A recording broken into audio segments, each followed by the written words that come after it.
This week's tip of the week is brought to you by Magic Metal Jigs and Bucktail Jigs.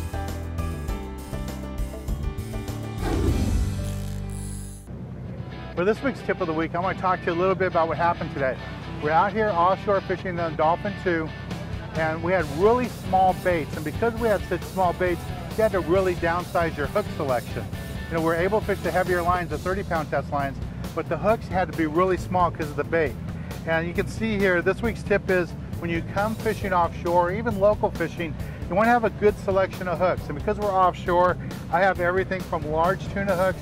I can also use this for marlin fishing, all the way down to the smallest hooks. A size 2 hook is what I carry, and that's what we ended up using today. Now, if I was fishing at the islands, I'd have even smaller hooks, but out here 80 miles from home, you know, number 2 hook is probably what I thought would be the smallest hook I could possibly use, and that's what I ended up catching a bunch of fish on today. So that's this week's tip.